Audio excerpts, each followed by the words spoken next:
Tumilim ang kalangitan. Nagbabadyang bumuhos ang malakas na ulan. Ramdam na rin ang lamig ng hangin. Sa maalikabok na kalsada, tahimik na naglalakad si Damian pauwi, habang ang kanyang mga paa ay balot ng putik mula sa maghapong pagtatrabaho sa bukid. Binilisan niya ang kanyang paglalakad, umaasang makararating sa bahay bago bumagsak ang ulan. Sa di kalayuan, natanaw niya si Berto na patakbong papalapit sa kanya. Nang tuluyang makalapit, tinawag nito ang kanyang pangalan. Damian! Hoy, Damian! Napakunot ang kanyang noo, pero nilampasan niya ito at hindi na lumingon. Si Berto ay isa sa mga barkada niya na kilala bilang lasinggero ng baryo. At gaya ng nakagawian, nahalata niya na may tama na naman ito ng alak. Mas binilisan niya ang kanyang paglalakad. Nagkunwaring hindi niya ito naririnig. Naramdaman ni Damian na hindi sumuko si Berto.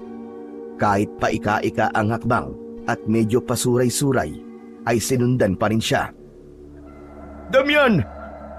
Damian, hintay naman! Hay nako, lasing ka na naman, Berto eh. Umuwi ka na bago ka pa mahulog sa kanal. Saka lang tumigil sa paglalakad ang lalaki nang maramdaman niya ang nanginginig na braso ni Berto na humawak sa kanya na mahigpit. Mabilis na sinuri niya ang mukha nito. Pawis na pawis kahit malabig ang gabi. Habol nito ang kanyang paghinga na parang may kinatatakutan. Anak nang, hindi to biro. Kailangan kitang makausap.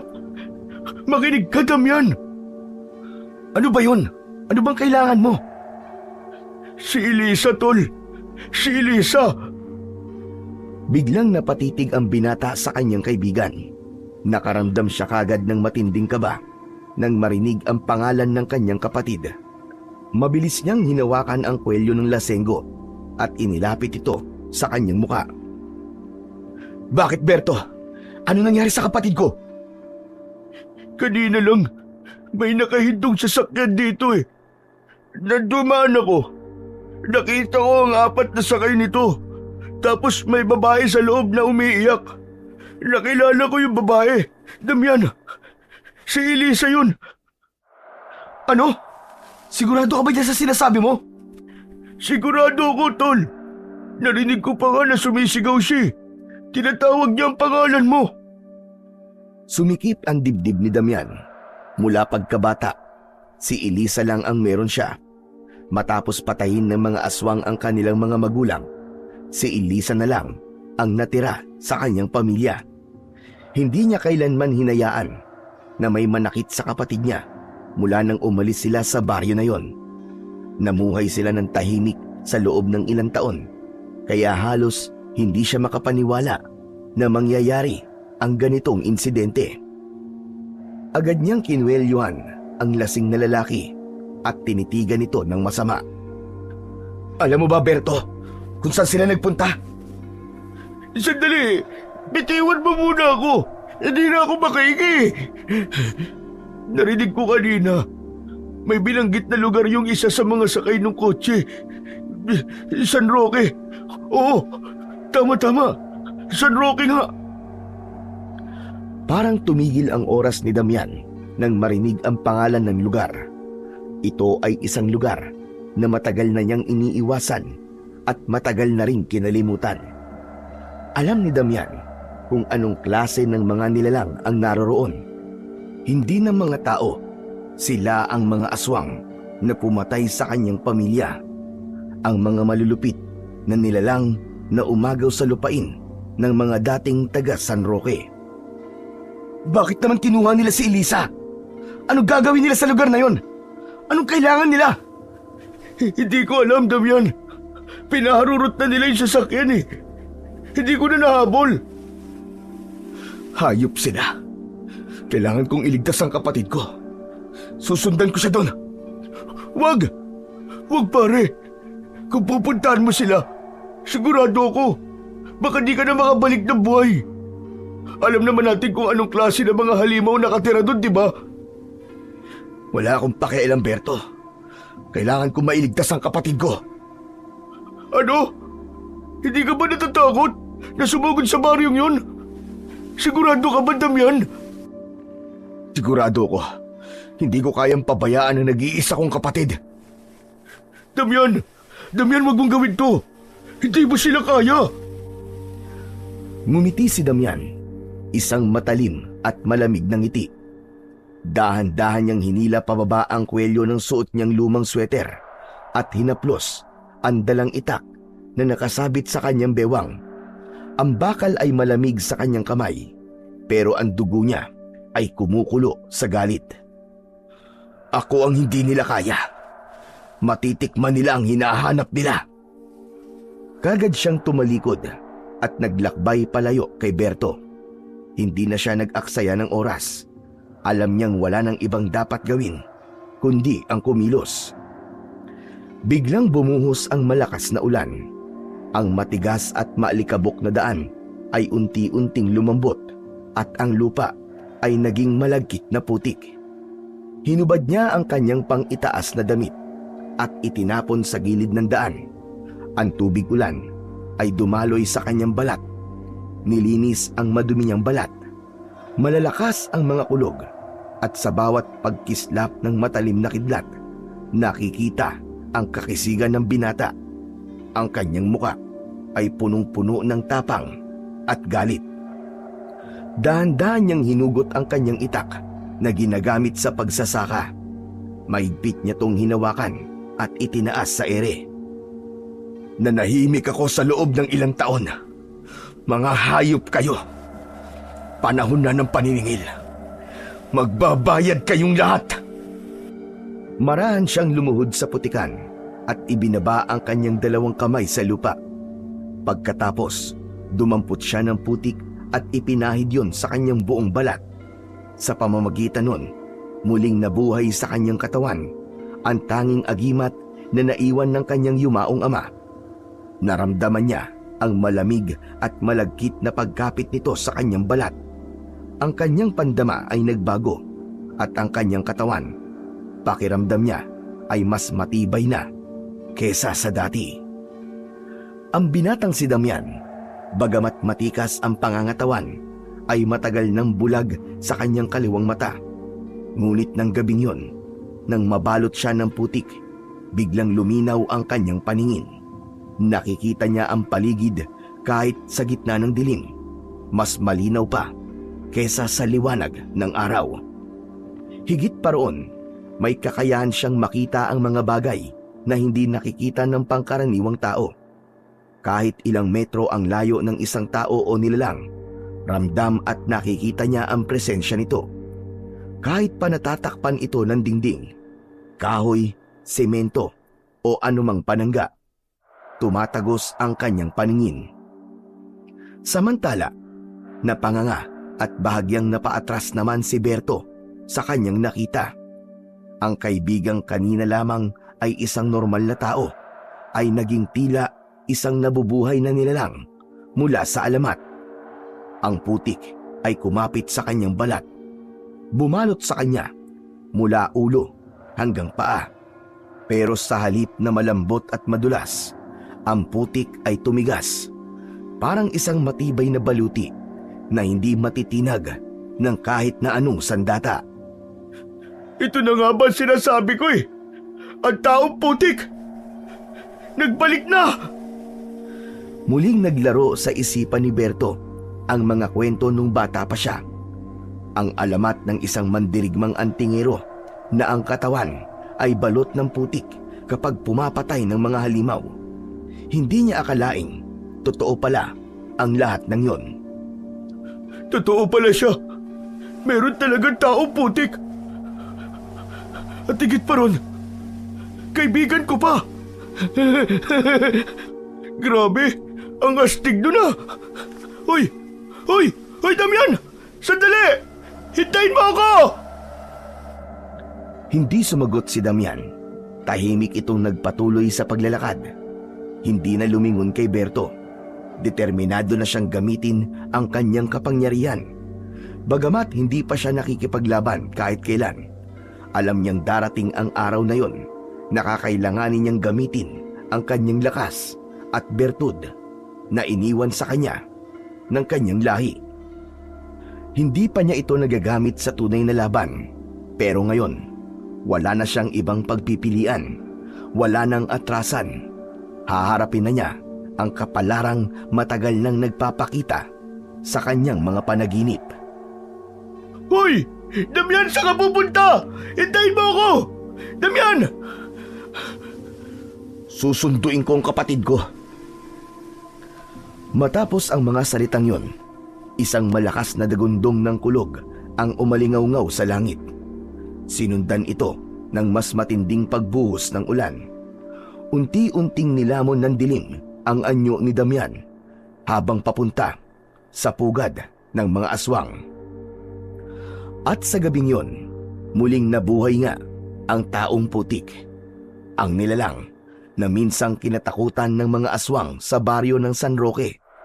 Ngayon, bumalik siya hindi bilang isang alamat, kundi bilang isang mandirigmang uhaw sa hustisya. Sa kanyang paglalakad pabalik sa baryo, dala niya ang isang misyon. Pakainin ang lupa ng mga bangkay at diligan ito ng dugo ng mga aswang. Habang nakatago sa likod ng isang matandang puno, pinagmasdan ni Damian ang baryo ng San Roque.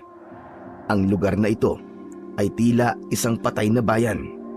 Tahimik at puno ng kadiliman. Ang mga bahay ay sira-sira.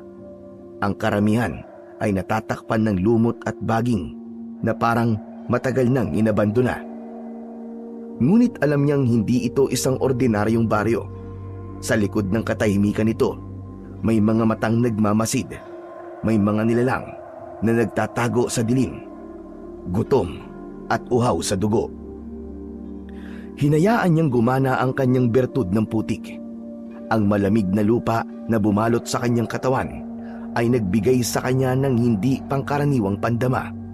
Ang kanyang pandinig ay naging matalas. Ang kanyang pangamoy ay naging sensitibo sa lansa ng hangin. At higit sa lahat, ang kanyang paningin ay tumagos sa loob ng mga bahay. At sa kabila ng dingding, nakita niya ang tunay na anyo ng mga nakatira sa baryo. Sa loob ng bahay, may mga nilalang na nakalupasay sa sahig, mga aswang na nasa kanilang likas na anyo. Ang ilan ay may mahahabang dila na dumidila sa mga butot laman ng kanilang biktima. Ang iba namay nakadungaw sa kanilang bintana, waring naghihintay ng susunod na bisitang mahuhulog sa kanilang patibong. At sa gitna ng baryo, sa isang malaki at lumang bahay, ang tila nagsisilbing pinakapugad ng mga aswang. Doon niya nakita ang kanyang hinahanap. Nakatali ang kanyang kapatid na si Elisa. Nakahiga ito sa isang malapad at mahabang lamesa. Napalilibutan ito ng mga bantay na nag-uusap-usap. Ang ilan sa kanila ay nasa kanilang likas na anyo. Mahahaba ang mga kuko, may matutulis na ngipin, at tila nag-aapoy ang kanilang mapupulang mga mata. Ang iba naman ay anyong tao pa, ngunit hindi nito maitatago ang nakakatakot nilang presensya. Humigpit ang hawak ni Damian sa kanyang itak. Handa na siyang lumusob, pero bago pa siya makagalaw, may narinig siyang mahihinang yabag sa kanyang likuran. Mabilis siyang pumihit, handang tagain kung sino man ito. Hoy! Hoy! Sandali, ako to! Pambihira ka! Huwag mo naman akong tagain! Anak ng putya naman, Berto!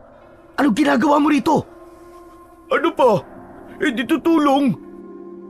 Hindi kita kayang pabayaan, Tol Damian. Si Elisa yun eh.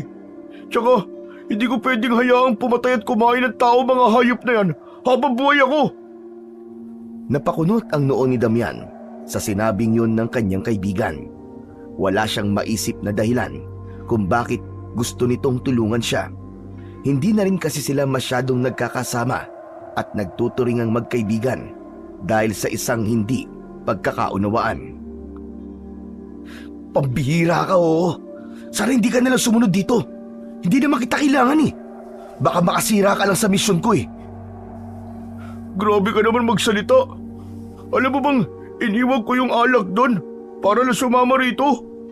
Ang mahal kaya nun. At saka, anong hindi mo ko kailangan? Lahat ng bida, tol, may sidekick.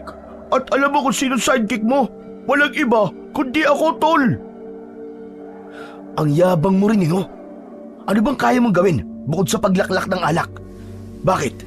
Kaya mo bang makipagpatayan sa mga aswang, ha? Aba, ang baba naman ang pagtingin mo sa akin. Kayang-kaya ko yun, siyempre. Heto nga ako. Oh, tingnan mo. Ninakaw ko pa yung itak ni Mang Cardo nang dumaan tayo sa bakuran niya kanina. Matalas to, tol. Ito yung nakikita kong ginagamit niya sa pagputol ng mga kahoy. Isang taga lang, wasak kagad. Tumigil ka na nga. Hindi to oras ng biro. Sana talaga, hindi mo na lang ako sinundan dito. Tol naman, huwag mo naman akong itaboy. Sayang eh, may backup ka na eh. Nakasing astig ko pa. Tinignan ni Damian ang dating kaibigan. Hawak nito sa kanang kamay ang itak. Nanginginig, nagyayabang lang at halatang hindi naman sanay sa laban. O ano, kasama na ako rito, tol. Wala ka na magagawa. At saka, Damian, seryoso, baka mamatay ka rito kung wala ako eh. Alam mo namang maswerte ako sa lahat ng bagay, di ba? Kaya swerte ka sa akin. Maswerte, maswerte. Kailan ka pa naging maswerte, Aber? Oo, marami. Yung 3 beses ako nanalo sa sabong. At di ko alam kung paano nangyari yun. Nung naligtas ako sa utang kay Mang Kanor dahil nasira bigla listahan niya. At nung isang beses na hindi ko alam kung paano ako nakauwi kahit 3 araw na akong walang malay sa inuman. O di ba, maswerte kung matatawag yun? Shh! Huwag kang maingay. Ang ingay mo. Baka makatawag ng pansin yung mga tawa mo. Ay, sorry. Naka-carried away lang ako. Na-carried away. Sipain kita dyan eh. Sige na. Pero kapag naging pabigat ka, iiwan kita rito. Hindi ako magiging pabigat, tol. Ako ang bahala sa ibang trabaho mo. Pwede akong panggulo o kaya pain. Tignan mo, paano kung daldal ako ng daldal dito, may aswang na lumapit sa likod mo, di ba? Pwede mo akong gawing pangatlong mata mo. Hala, putik! May lumalapit nga sa likod mo! Nang lumingon si Damian, isang aswang na may nakausling pangil ang nakahanda ng umatake sa kanya. Walang babala, sumugod ito ng mabilis. Itinaas nito ang matatalas na kuko at buong lakas na isinaksak ito sa dibdib ni Damian. Ngunit walang epekto. Ang matutulis nitong kuko na kayang bumaon sa laman ng kahit na sinong tao ay hindi man lang nakagawa ng kahit na anong sugat. Para bang tumama ito sa isang matigas na pader. Nagtaka ang aswang, napaatras at muling sinubukan. Sa pagkakataong ito, ikinaskas pa niya ang kuko sa balat ng lalaki.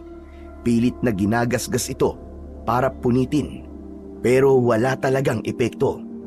Napangisi naman si Damian. O ano, nagulat ka ba? Hindi ako tinatabla ng mapupurol at madudumi mong kuko.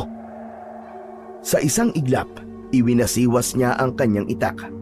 Nahulog agad ang ulo ng aswang at bumagsak ang katawan nito sa basang lupa. Bumulwak ang itim nitong dugo. Hanip!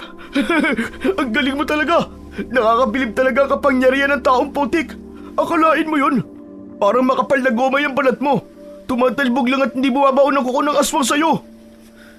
Tumigil ka na nga sa pagsasalita mo! Ang ingay mo! Wala ka talagang kwenta! Hoy! Teka lang, anong walang kwenta? Di sana, kanina ka pa nakagat ng aswang na yun. Di mo nga naramdaman na nasa likod mo na pala eh. Tingin ko, tol, siswertein ka talaga na kasama mo ako ngayon. Huminga ng malalim si Damian. Sa gabing yun, hindi lang ang aswang ang problema niya. Kailangan din niyang tiisin ang kadaldalan ni Berto. Tol, ano gagawin natin?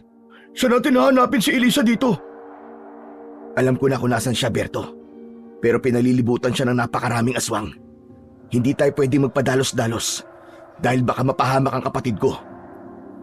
Kung ganun, ano plano mo, Damian? Ang una nating gagawin, kailangan nating patayin ang mga bantay. Kailangan nating gumalaw ng tahimik. Muli silang nagmasid sa paligid. Nang tignan ni Damian ang posisyon ng buwan, alam niyang maghahating gabi na. Nakita nilang nagsilabasa na ang ilang mga aswang sa kanilang mga bahay at naglakad-lakad na parang nagbabantay sa paligid. Ang iba naman ay lumipad para mangaso ng kanilang mga biktima. Aswang nga! Ang dami nila! Ang lalaki ng katawan! Ano? Ang kulit mo kasi! Nagsisisi ka na ba na sumama ka dito? May oras ka pa para bumalik sa baryo. Iligtas mo na ang sarili mo at huwag ka nang makigulo sa problema ng ibang tao. Anong ibang taon sinasabi mo? Hindi naman tayo iba eh. Magkaibigan nga tayo dati, di ba? Best friend pa. Ikaw lang naman to nagbago eh. Tumahimik ka na nga. Hindi kita kaibigan. Wala akong kaibigan, traidor. Nagpantig ang tenga ni Berto sa sinabi ni Damian. Hindi niya inasahan na hanggang ngayon, dala pa rin ng kaibigan ang hinanakit sa nakaraan. Hindi niya alam kung paano niya ipaliliwanag ang sarili, pero hindi yun ang tamang oras para makipagtalo. Tumahimik ka na! Huwag kang maingay! Dahan-dahang gumalaw si Damian. Maingat. Halos hindi gumagawa ng tunog ang kanyang mga yapak. Lumapit sila sa luma at malaking bahay kung saan naroon si Elisa. Seryoso ang kanyang muka. Walang bahid ng pag-aalala. Nakasunod pa rin sa kanya ang kaibigan. Determinadong makatulong sa pagliligtas kay Elisa. Hindi na ito nag-iingay o nagbibiro, pero nanginginig ang kanyang kamay habang hawak ang itak. Napatigil sila sa paglalakad nang makita nila sa harapan ang isang nakatalikod na aswang. Matangkad, payat at may mahahabang daliri na parang matutulis na kawit. Tahimik na humakbang si Damian. Isang mabilis na galaw ang kanyang ginawa. Tinakpan niya ang bibig ng aswang at ginilitan ang leeg nito. Napahugalpos ito. Sandaling pumalag pero wala na siyang nagawa nang bumagsak ang katawan sa lupa. Duguan at wala ng buhay. Hindi nakapagsalita si Berto. Nagpatuloy sila. Sa bawat sulok ng daan papunta sa lumang bahay, may mga nakabantay pang ibang aswang. Isang babae, nakaupo sa isang sirang bangko, ang sumisinghot ng hangin. Tila may naaamoy. Mabilis na lumapit ang binata at bago pa ito makalingon, tinaga niya na ito sa ulo. Halos nahiwa ang buong mukha nito. Wala itong nagawa kundi isuka ang sariling dugo bago bumagsak. Bumilis ang tibok ng puso ni Berto. Hindi niya na alam kung anong mas dapat niyang katakutan, ang mga aswang ba o si Damian mismo. Nagpatuloy pa ang dalawa. Malapit na sila sa lumang bahay, pero meron pang dalawang malalaking bantay malapit sa entrada. Nagtatawanan ang dalawa. Hindi nila batid na may papatay na sa kanila sa loob lamang ng ilang segundo. Hoy Berto, tulungan mo ako Tig-isa tayo. Oo, sige, sige. Sa isang iglap, mabilis na dinaluhong ni Damian ang isang aswang at isinalaksak niya ang itak sa tagiliran ng kalaban. Sa kamarahang inikot ang talim. Tumigil ang halakhak ng aswang at nanlaki ang kanyang mga mata sa gulat. Di man lang nakagawa ng ingay bago namatay. At sa isa namang bantay ay napansin kagad ang nangyari. Muntik na itong umalulong para magtawag ng mga kasamaan. Hindi makakilos si Berto dahil naunahan ng takot.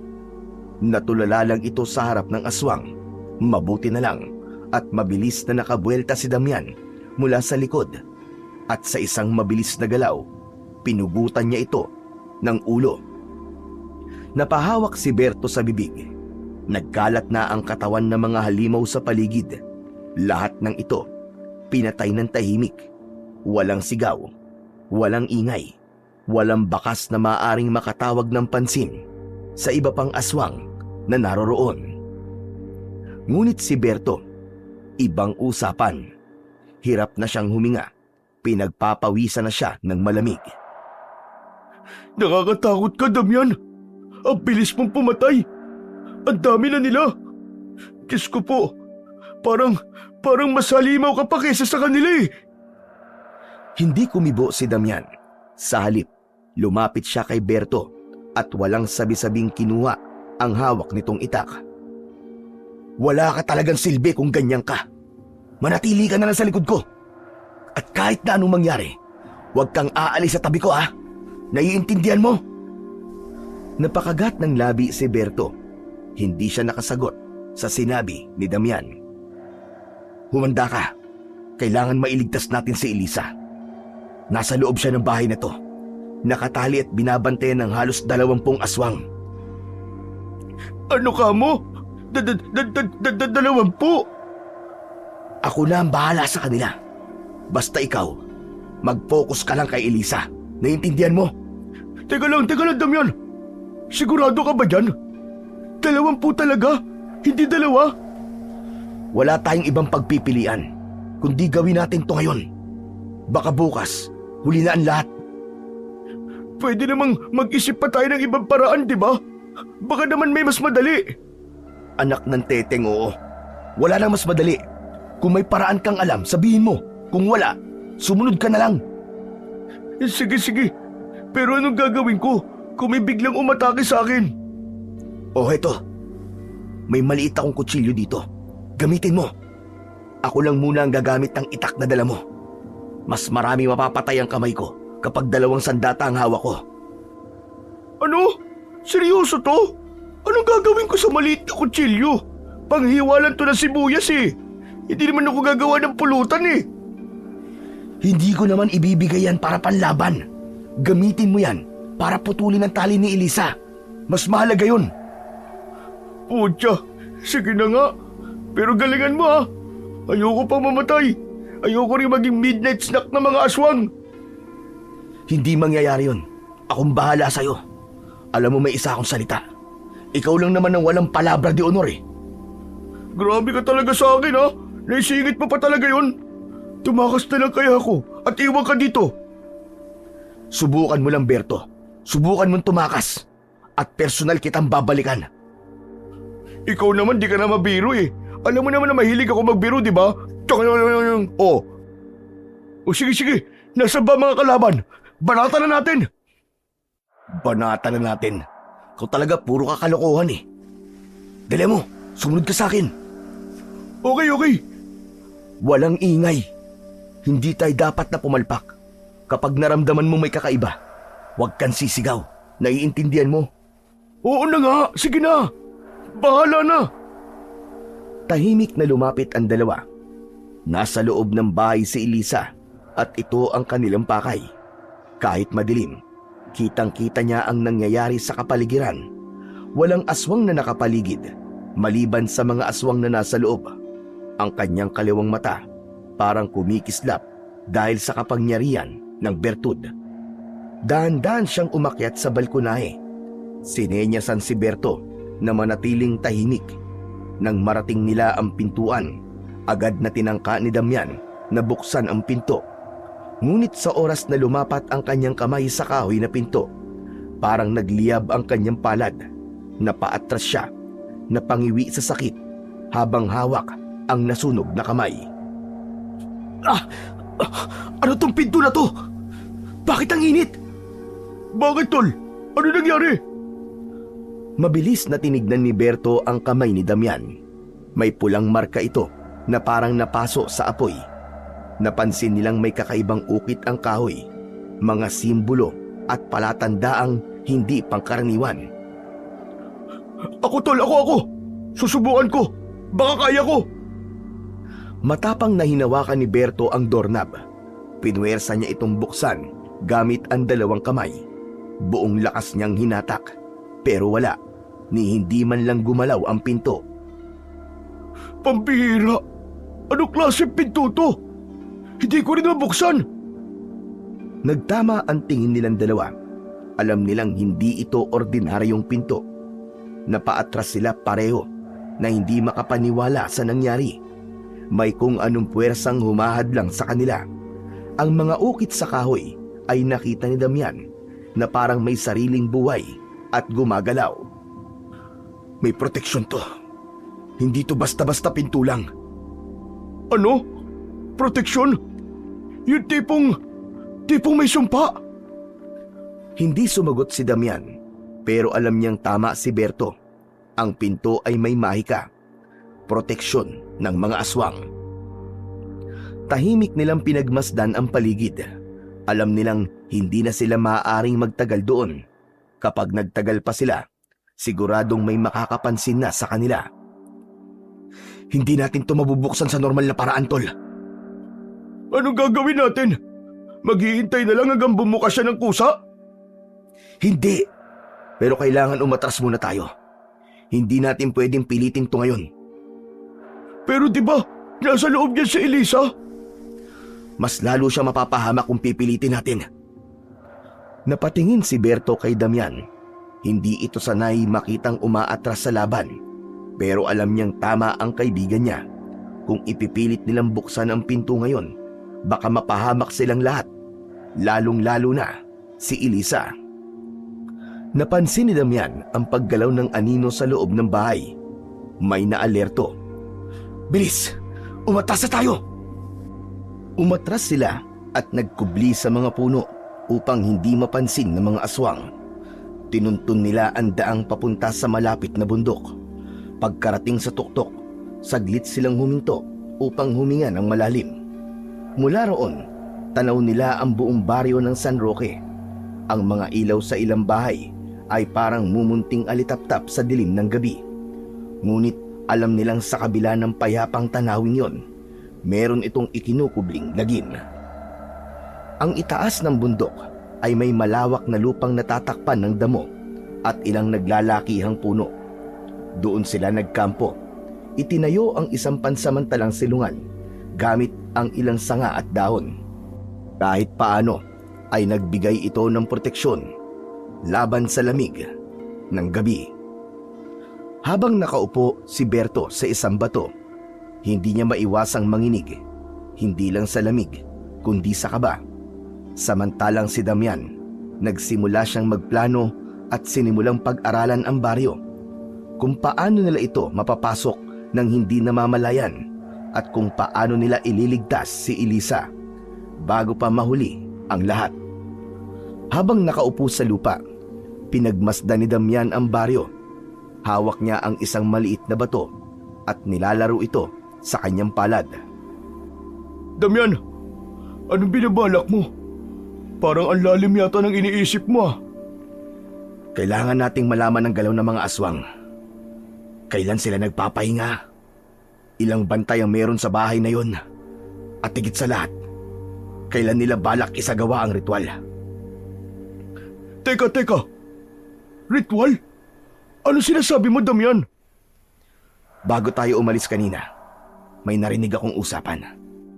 Malapit na ang pista ng baryo. Oh, ano namang koneksyon ng pista sa kapatid mo? Hindi ko pa alam. Wala akong alam sa mga ginagawa nila. Ang mahalaga lang sa akin, mabawi ko ang kapatid ko mula sa mga halimaw na yon. Teka. Parang alam ko lang ritual na yun ah. Oo, napakinggan ko na ang tungkol sa kwentong yun. Ano, Berto? Anong ibig mo sabihin? Nung bata pa kasi ako, madalas akong makinig sa mga kwento ng matatanda sa inuman. Sabi nila, may isang lumang ritual na ginagawa ang mga aswang tuwing pista. Pero ang alam ko, matagal na itong tinigil eh. O akala ko lang pala. Ano pa ang naalala mo? Ang dugo ng birhen, yun daw ang pinakamalakas na alay. Kapag ibinuhos sa mutya, mas lalo silang lumalakas, mas tumatagal ang buhay nila, at nagiging mas mahirap silang patayin. Kung ganun, kailangan na natin kumilos kagad. Hindi ako papayag na gawin nilang kasangkapan ng kapatid ko sa walang kwentang ritual na yun. Eh paano nga natin gagawin yun? Hindi nga tayo makapasok sa bahay eh. Kung hindi natin kayang buksan ang pinto, paano natin maililigtas si Elisa? Kailangan nating malaman kung paano nila sinelyuhan ang bahay. Isa naman tayo maghahanap ng sagot. Hindi naman tayo manghuhula eh. Kailangan natin bumalik sa baryo. Pero hindi bilang tayo. Hoy! Anong ibig mo sabihin? Magpapanggap tayong isa sa kanila. Ha? Anak ng tetingo, nasisiraan ka na ba ng ulo? Paano tayo magpapanggap na aswang, Damian? Hindi ko kaya lumipad. Hindi naman lahat ng aswang lumilipad, Berto eh. May iba na naglalakad lang, gaya natin. Pero ang kailangan natin gawin ay malaman kung paano sila kumikilos at kung paano sila mag-isip. Kinakabahan ako eh. Paano kung mabuking tayo? Hindi tayo pwedeng mabuking. Kung hindi, pareho tayong patay.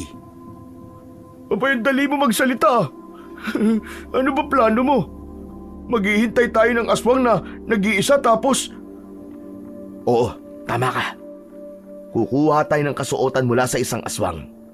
Kailangan natin makahanap ng isang aswang na hindi kilala sa grupo nila. Meron ba nun? Maliit lang ang baryo nila eh. Tiyak na magkakakilala ang lahat ng yun. Saka, matalas ang pang-amoy ng mga aswang, di ba? Susubukan lang naman natin eh. Baka umubra. Hindi ko alam kung matalino tong plano mo o isang malaking katangahan eh. Wala na tayong ibang paraan, Berto. Kung hindi natin malalaman ang sikreto ng bahay na yon, hindi natin maililigtas si Elisa. Ay, ano ba naman ito? Ay, oo nga pala. May naalala pala ako nakadugtong ng kwento ng matatandang lasinggero. Pambihira ka naman, Berto. Ang hilig mo talaga sa bitin-bitin eh. At pasuspense-suspense eh. Nakakabanas ka na talaga eh. Aba, di kung ayaw mo ng bitin, di ko na itutuloy ang kwento. Itutuloy mo o pagpuputol-putulin ko yung katawan mo? Naku naman, ito naman di naman mabiro oh. Huwag masyado mainit ang ulo mo, Damian. Siyempre, sasabihin ko sa iyo lahat. Walang labis, walang kulang. Mabuti naman kung ganon. Sige, simulan mo na. Ano nga ulit yung naalala mo? Yun na nga. Bago sumapit daw ang pista, nag-aasik din daw ng lagim ang mga aswang. Dumudukot sila ng mga tao para gawing aswang. Ibig mong sabihin eh, kaya nilang gawing aswang ang isang ordinaryong tao? Oo, Damian. Kaya nilang manghawa. Pinapainom nila ng dugo ang mga biktima. O di kaya pinapakain ng lamang loob ng ibang tao. Meron pa nga, nangahawa din sila sa pamamagitan ng laway eh. Kung gano'n, may paraan para makapasok tayo sa baryo nang walang nakakahalata. Ano? Ang ibig sabihin eh, hindi na tayo manghuhuli ng aswang at saka... Hindi na. Magpapanggap na lang tayong biktima nila. Magpapanggap tayong isa sa mga hahawaan nila o hinawaan na at hindi pa sanay sa pagiging aswang. Ay nako, mas lalong ayoko ng planong yun eh. Paano kung bigla tayo maghiwalay tapos mapainom nila ako ng dugo? Tapos ayoko maging aswang. Hindi na ako makakainom ng alak dun eh. Anak ng tutsang oo. Yung pa talagang naisip mo no? Bakit? May narinig ka ba na aswang na lasinggero? Wala pa. Baka ikaw pa lang. Tinatakot mo naman ako, Damian eh. Tumahimik ka na nga. Pwede nating gamitin yung pagkakataon na yun para makapasok tayo sa grupo nila. At yun ang gagamitin natin para makalusot tayo sa baryo. Lintik naman na to. Ano bang pinasok ko? Sa dami na pwede kong maging kaibigan, ikaw pa napili ko. Pambihira naman oh. Ano? Kakasa ka ba o aatras ka na? Tol, aaminin ko. Takot na takot ako sa kanila pero mas natatakot ako sa iyo eh. Kaya sige na nga lang. Ayos. Pues, humanda ka na dahil tayo ang magiging bagong halimaw ng San Roque. Sa gabing iyon, sa ibabaw ng bundok, nabuo ang konkreto nilang plano. Babalik sila sa baryo ng mga aswang, hindi bilang isang tagalabas, kundi magiging bahagi sila ng baryo bilang mga nagpapanggap na aswang. Nahiga na ang dalawa. Sinapinan na lamang nila ng mga tuyong dahon ang lupa. Madaling araw na, pero hindi dalawin ng antok si Damian. Nakatingala siya sa langit. Pinapanood ang buwan at mga bituin. Malamig ang simoy ng hangin, ngunit hindi sapat yon para kumalma ang binata. Bumalik sa kanyang alaala ang isang panahon kung kailan payapa pa ang buhay nila sa baryo ng San Roque. Bata pa siya noon, halos 10 taong gulang pa lamang. Samantalang ang nakababata niyang kapatid na si Elisa ay 5 taong gulang. Masaya at tahimik ang kanilang pamumuhay sa baryo. Ang kanilang mga magulang ay kilalang albularyo at antingero sa lugar, mga taong may kaalaman sa panggagamot at lihim na mga paniniwala tungkol sa mga nilalang at hindi nakikita ng karaniwang tao. Lumaki si Damian sa piling ng kanyang ama na tinuruan siyang gumamit ng mga anting-anting at orasyon.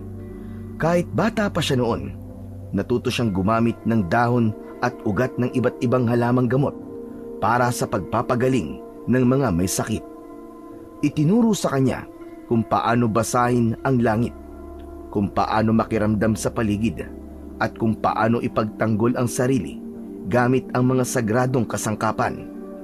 Madalas niyang makita ang kanyang ama na may hawak na lumang agimat na iniingatan nito sa loob ng isang kahoy na kahon.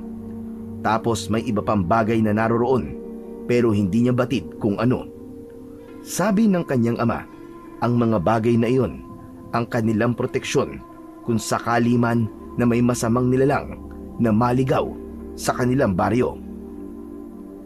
Sa kanilang simpleng buhay, wala silang kamalay-malay sa panganib na unti-unting lumalapit sa kanilang baryo. Nagsimula ang lahat isang gabi bago ang pista. Isang matandang lalaki ang dumating sa kanilang bahay, sugatan at hingal na hingal. Ayon sa kanya, may mga limaw na umatake sa kabilang baryo, mga nilalang na may mahahabang pangil at pulang mata. Sinabi niyang nilamon ng mga ito ang buong pamilya niya. Walang itinira, walang sinisino. Nabahala ang mga magulang ni Damian. Agad silang nagpulong kasama ang ibang albularyo at matatandang may alam sa mga sinaunang paniniwala. Alam nilang ang mga nilalang na yon ay hindi basta-basta. Kumilos ang pinakamatapang na bayani, ang antingerong nakilala bilang taong putik. Tumigil sa pag-iisip ang binata. Pilit kinalma ang sarili. Isang buntong hininga ang kanyang pinakawalan. Samantala, naramdaman ni Berto si Damian. Pabiling-biling sa kanyang higaan at panay ang malakas na pagbuga ng hangin. Damian, bakit di ka pa natutulog? Kanina ka pa naglilikot eh. Hindi ako makatulog, Berto eh. Sa bagay, ako nga din eh. Di rin makatulog. Parang bumabalik sa akin yung itsura ng mga aswang na napatay natin. Para akong binabangungot ng gising. May napatay ka ba? Wala yata akong maalala. Ay, wala ba? Guni-guni ko lang pala yun. Sandali. Berto, di ba sabi mo, marami ka nang narinig na kwento tungkol sa baryo ng San Roque? Naikwento ba sa'yo kung paano naging pugad ng aswang ang baryong yon? Parang oo, na hindi. Ewan ko, hindi ako sigurado. Baka nakalimutan ko na rin eh. Gusto mo bang malaman ng kwento? Ano? Alam mo? Oo naman. Alam mo pala eh, tapos nagtatanong ka pa. O sige nga, ikwento mo na. Tutal, parehas naman tayo hindi makatulog eh. Nagsimula ang lahat dahil sa taong putik. Ha? Bakit ganun? Di ba siya yung bayani ng baryo? Pero bakit sa tono mo? Parang kasalanan pa niya yung nangyari. Kasalanan naman talaga niya eh. Kasalanan ng kapangyarihan niya. Ha? Teka, naguguluhan ako. Di ko maintindihan eh, nalilito ako, paki-explain nga. Alam mo namang mababa ang IQ ko eh. Kasi ganito yon. Nung malaman niya na may mga aswang sa ibang lugar, nagsimula siya ng isang misyon. Isang personal na krusada. Pinangako niya sa sarili niyang papatayin niya ang lahat ng aswang na mahahanap niya. Aba eh, di parang bayani pala talaga siya. Ewan ko. Minsan nga naiisip ko kung bayani ba talaga siya o siya ang dahilan ng lahat ng ito. Dahil sa kanya, natunto ng mga aswang ang baryo namin, ang San Roque. Diyan kami dati nakatira. Payapa at masaya dati ang lugar na yan. Seryoso? Ibig ba sabihin, dating lugar yan ng mga tao? Tama ka, Berto. Pero nang magsimula siyang manghuli at pumatay ng mga aswang sa kabilang bayan, nagalit ang mga halimaw. Hinanap nila kung sino ang pumapatay sa kanila. At nang matuntun nila kung saan siya nakatira, doon na nagsimula ang trahedya. Diyos ko po, ano nangyari pagkatapos dun? Isang gabi, dumating sila. Hindi lang isa o dalawa, kundi isang buong hukbo ng mga aswang. Wala silang awa. Pinaguhuli nila lahat ng mga lalaki sa lugar at iginapos. Dinala sa plaza. O tapos? Pagdating sa plaza, isa-isa silang tinanong. Sino ang taong putik? Oh, may umamin ba? Wala. Walang nagsalita. Walang gustong umamin kahit na ilan sa kanila. Kilala ang taong may bertud ng putik. Alam nilang si Tatay yun. Pero hindi nila ipinagkanulo. Wow! Ang astig, no? Talaga may paninindigan sila. Sa bagay, kung ako din yung nasa panahong yun, ganun din ang gagawin ko eh. Hindi ko ipagkakanulo ang kababaryo ko kahit na ano pang mangyari. Over my dead body. Ganun na nga ang ginawa nila. Pero dahil sa prinsipyo na yun, nangyari ang malawakang pagpaslang. Anak ng... ayoko na pala. Kita mo na? Duwag! Tapos yun na nga, naunang pinatay ang mga asawa nila para may umamin. Pero wala pa rin nagsalita. Lahat tikom ang bibig. Lahat nagsasabing wala silang alam. Pero teka, hindi ba sila ipinagtanggol ng tatay mo? Bakit di niya ginamit ang agimat niya? Para sana nailigtas niya ang mga taga-baryo. Nang mga oras na yon, di niya kayang gawin yon. Alam mo ba kung bakit? Bakit? Dahil wala na sa kanya ang bertud. Naipasa niya na sa akin. Eh bakit hindi mo sila tinulungan? 10 taong gulang pa lang ako nun. Wala akong nagawa, Berto. Bata pa ako nun. Wala akong lakas at mas lalong wala akong kaalam-alam masyado sa kapangyarihan ng mutya. Wala pa akong lakas ng loob na lumaban. Kung sa bagay, masyado ka pang ang bata. Tapos ang kalaban mo isang batalyon na aswang. Oo, naiintindihan naman kita.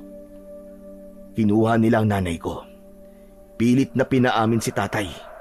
Pero dahil sa kagustuhan niyang mailigtas ako, hindi rin siya nagsalita. Ang sakit. Napakasakit nun. Kitang-kita ko kung paano sila pinatay ng mga aswang na yon. Natigilan ang lalaki sa parting yon ng kwento at pumikit. Maya-maya ay muli niyang itinuloy ang kwento. Sa gabing yon, tinangay niya ang kapatid at lumayo sa baryo. Hindi niya alam kung saan sila pupunta. Basta ang mahalaga ay makalayo sila sa lugar na yon. Sa lugar kung saan nawala ang lahat sa kanila.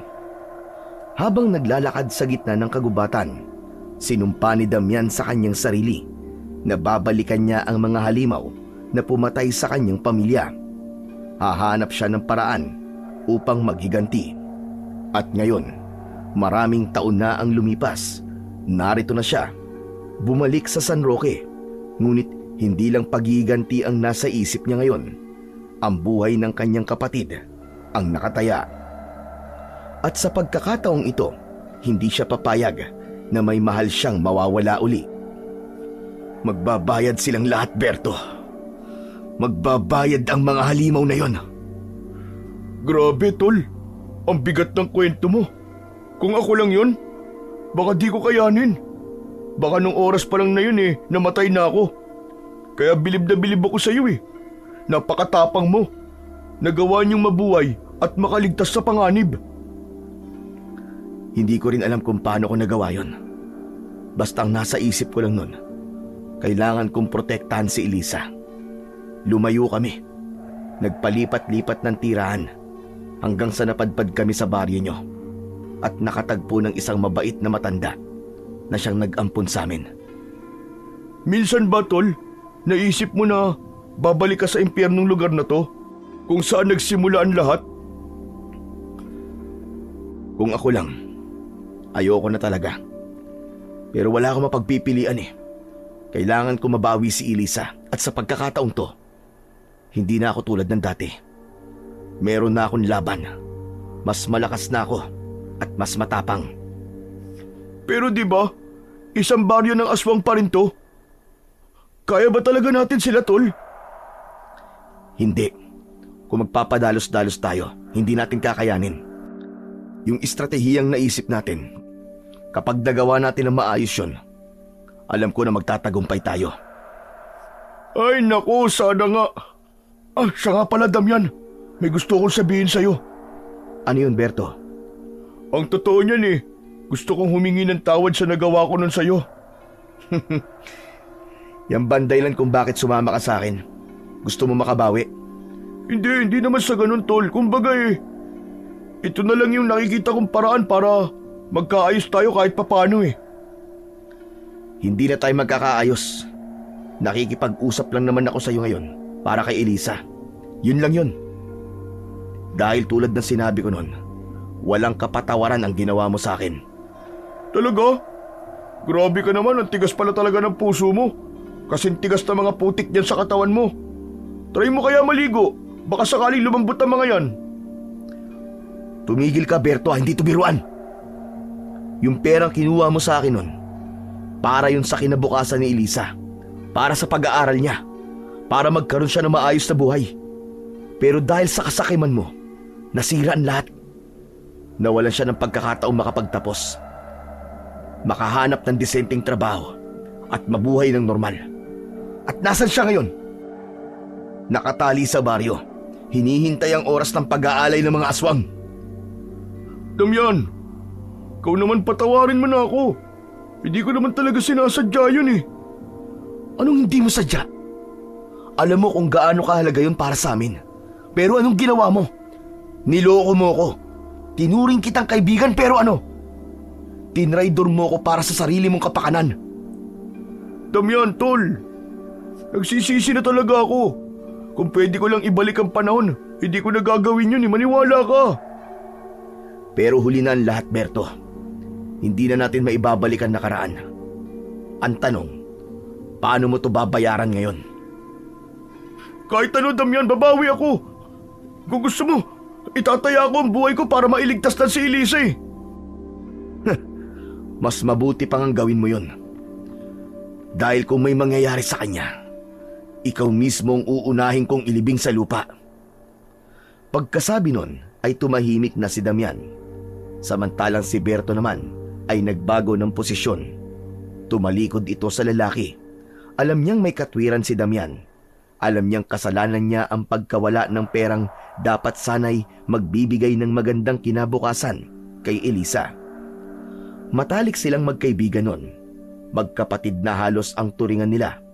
Pero dahil sa bisyo niyang alak at sugal, bigla silang nasira.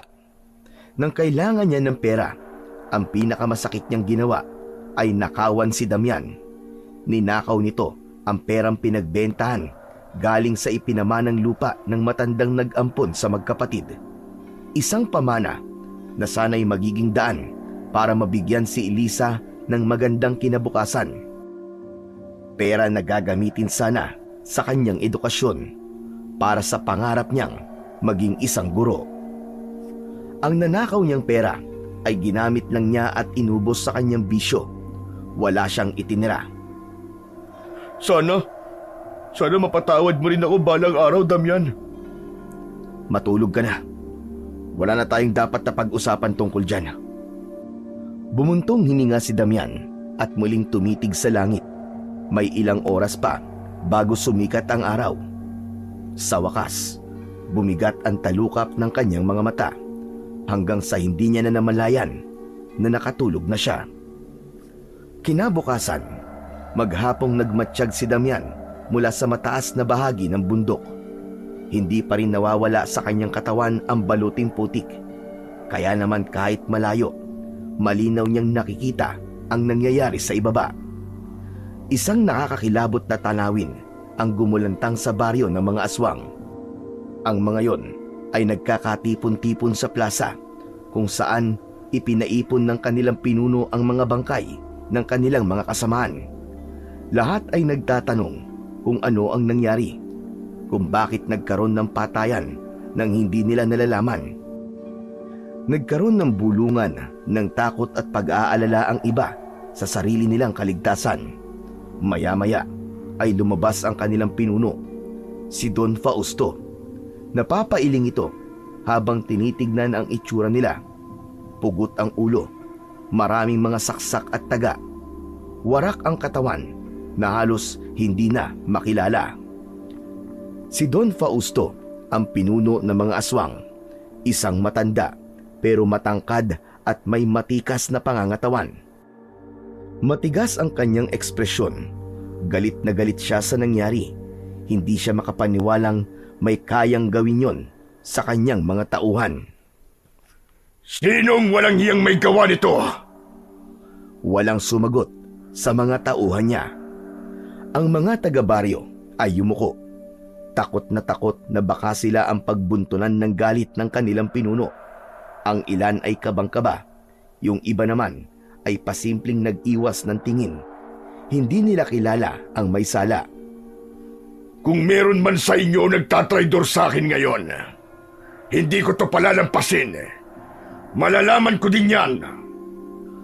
Sa sobrang galit ni Don Fausto, bigla niyang hinablot ang isang matandang lalaki na malapit sa kanya.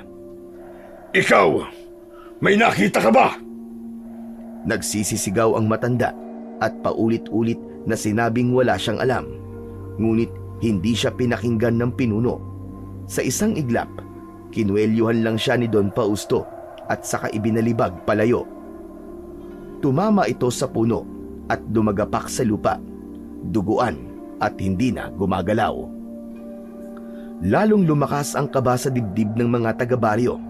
Walang sino man ang makapagsalita dahil alam nilang ang kapalit nun ay kamatayan. Sa itaas ng bundok, tahimik na pinapanood ni Damian ang lahat. Maigpit niyang ikinuyom ang kanyang mga kamay. Nagngangalit ang kanyang panga. Kitang-kita niya kung paano tratuhin ng aswang na yon ang kapwa niya mga aswang. Kung paano niya kinokontrol ang mga ito gamit ang takot at dahas. Sige, tapos na ang palabas dito. Tapusin niyo na ang mga dapat tapusin para sa gaganaping pista. Importante na mairaos ang pista ng walang gumagambala. Bantayan niyo ang paligid dahil mukhang may kalaban tayong hindi nakikita. Agad na kumilos sa mga tao. Sa kabila ng kanilang pagdadalamhati at pagtataka sa naganap na patayan, itinuloy pa rin nila ang mga paghahanda para sa pista. Sa unang tingin, ang baryo ay parang isang ordinaryong pamayanan lamang. Bukod sa mga lumang bahay na tila nilipasan na ng panahon, wala nang makikitang kakaiba. Lalo na sa araw. Malapit na ang pista, kaya abalaan lahat sa paghahanda. Isang malaking entablado ang nakita ni Damian na inaayusan nila. Ang ilan ay nagkakabit ng makukulay na banderitas sa mga lansangan at sa plaza. Inaayusan nila ang buong paligid upang magmukhang masaya at maaliwalas. Sa mga lansangan, masiglang naglalaro ang mga bata. Nagtatakbuhan, nagsisigawan. Parang walang anumang pagkakaiba ang baryo. Nasa likod ng tawa, ngiti at makukulay na dekorasyon, ang pamayanang yon ay hindi ordinaryo, kundi pugad ng masasamang aswang. Napatingin si Damian kay Berto na noon ay nagbubukas ng niyog at ibang prutas para sa kanilang pagkain. Sa palagay mo, Berto, totoo ba yung kwento tungkol dun sa mga tao na dinudukot nila para gawing aswang? Hindi ko rin alam, Damian eh. Hindi ko pa naman nakikita eh. Basta, narinig ko lang ang kwento na yun. Palilipasin natin ang buong araw na to. Kung wala pa, mapipilitan akong sumugod. Ano ba nangyayari sa ibaba? Naghahanda na sila, Berto. Kaya kailangan natin magmadali. May nakikita ka bang ibang galaw nila? Wala pa. Parang isang normal na araw lang to para sa kanila. O Damian, kumain ka na muna ng buko. Iniabot ni Berto ang kalahating buko. Kinuha naman ito ni Damian, pero nakailang nguya lang. Biglang sumimangot ito. Ano ba to? Bakit parang lasang panis? Anong klaseng buko ba to? Anong panis? Hindi naman ah. Anong klaseng panlasa ba ang meron ka? Anong gusto mong lasa? Yung may condensed milk at asukal? Wala nun dito sa bundok, uy. Pambihira ka naman, oh. Meron bang iba dyan? O eto, mga prutas. Akin na nga. Ano ba yan? Ang tatabang naman ito. Talent mo na talaga mamili ng mga prutas na walang lasa, no? Hindi ko naman kasalanan kung bakit walang masarap na prutas dito eh. Ikaw naman kasi, may plano ka mamundok. Di ka nagbaon ng pagkain natin.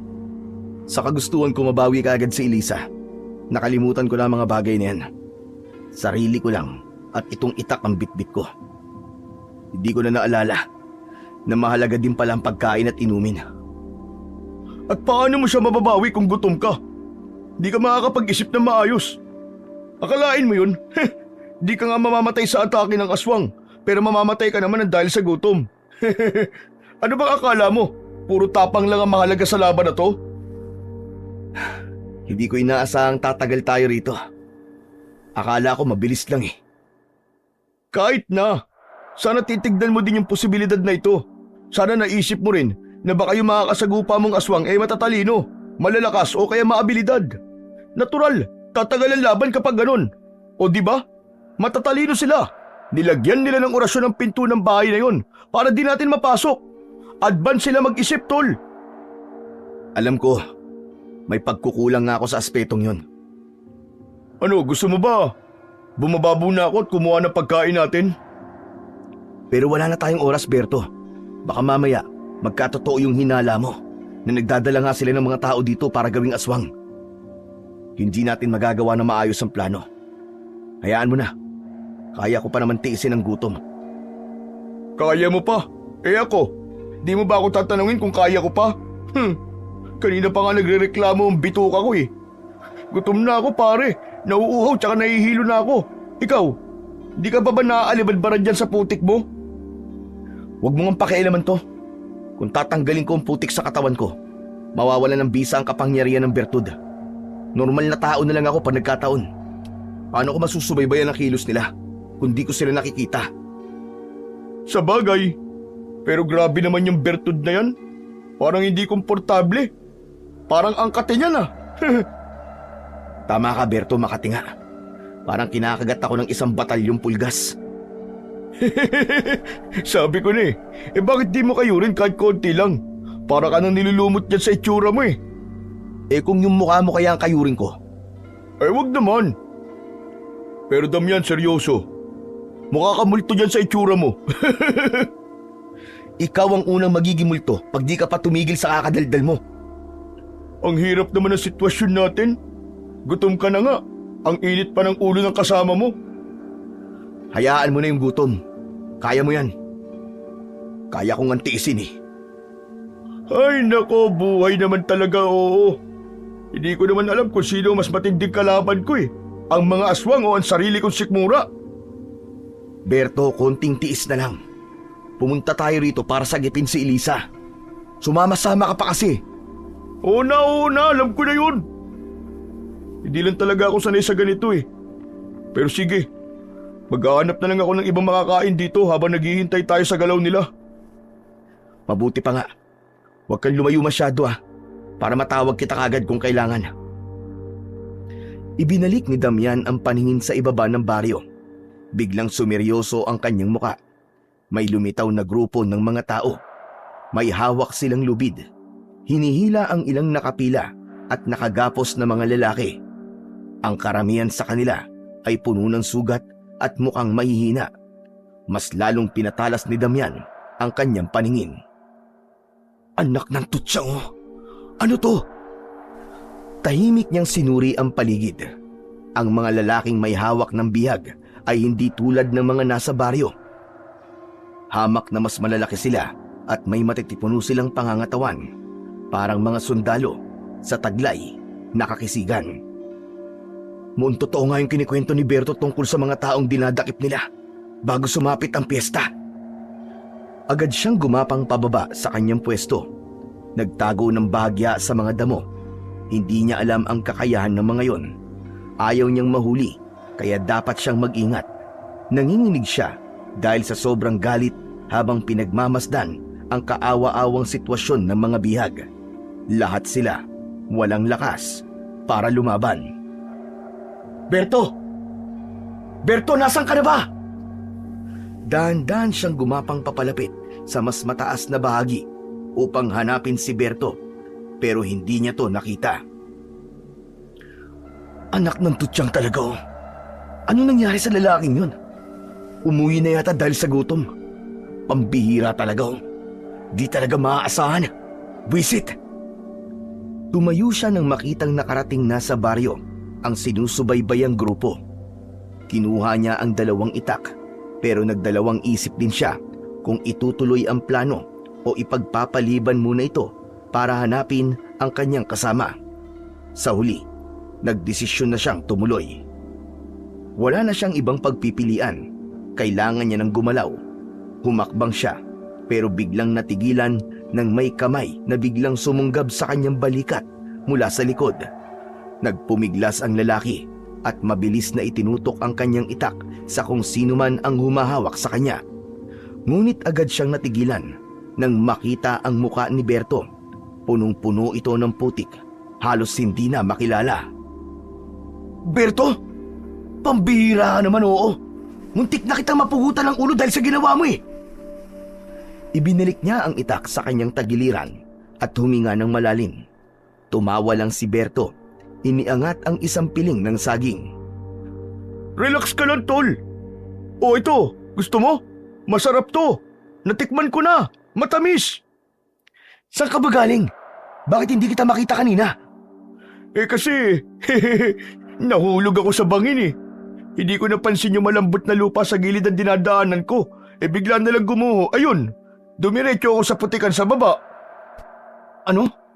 Pero dapat nakita pa rin kita. Ba't ganun? Huwag mo nang problemahin yan.